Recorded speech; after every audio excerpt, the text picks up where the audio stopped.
اعوذ باللہ من الشیطان الرجیم، بسم اللہ الرحمن الرحیم۔ میرا وہی ٹاپک ہے، شریعت اور طبیعت۔ شریعت کے معاملے میں ہر کسی کو دخل نہیں دینے کا حق ہے، وہ صرف علم والے جو علم رکھتے ہیں اور اللہ سے ڈرتے ہیں،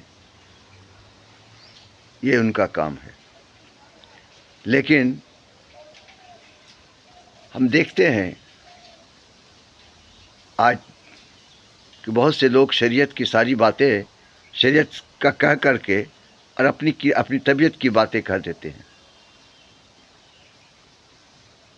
اور وہ بیان کچھ اس طرح سے کرتے ہیں جیسے اس مسائل کو بخوبی جانتے ہیں اور اس مسائل پر ان کو دسترس حاصل ہے، اور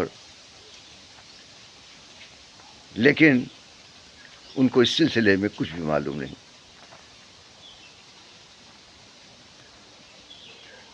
شریعت کے معاملے میں یہ علماؤں سے، مفتیان سے ہی مشورہ کرنا چاہیے، ہر کسی ہمہ شمہ جیسے لوگوں کے ساتھ نہیں۔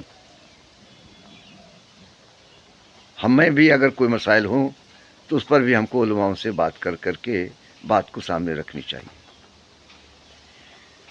اور علماء کو بھی کسی مسائل پر بات کرنے سے پہلے اس مسائل کا بخوبی علم ہونا چاہیے۔ اگر مسائل میڈیکل کے ہیں تو اس میں میڈیکل کی تعلیم ہونی چاہیے، اگر مسائل قانون کی ہے تو پھر قانون کی بھی تعلیم ہونی چاہیے، اگر اسی طرح سے کوئی آدمی قانون کا جانکار ہے اور وہ میڈیکل کے بارے میں وہ مسائل کو بتا دے تو یہ بھی بہتر چیز نہیں ہے، یہ بھی معاملہ گناہ کے ہیں۔ ہم ایک صحابہ کرام کی طبیعت سر میں زخم تھا، اور اس زخم کی وجہ سے انہوں نے اور دوسرے صحابیوں سے پوچھا کہ مجھے طہارت کی ضرورت ہے اور میرے سر پر زخم ہے، کیا میں غسل کریں یا نہ کریں؟ ان لوگوں نے زخم کے باوجود فتویٰ دے دیا کہ غسل واجب ہے، چنانچہ صحابی نے غسل کر لیا اور پھر انتقال ہو گیا۔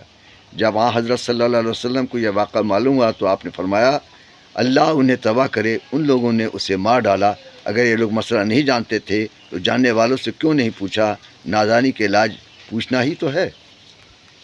حقیقت یہی ہے کہ آج ہم اپنے من مرضی سے ایک سنی سنائی باتوں سے، آپ ایک بات جانتے ہیں کہ ہاں طہارت ہے تو اس کے لیے آپ کو غسل کرنا ہے، لیکن کن حالات میں ہے وہ مریض، وہ آدمی کس پریشانی میں ہے، اس کے معاملات کیا ہیں، ان سب باتوں پر بھی غور کرنا چاہیے۔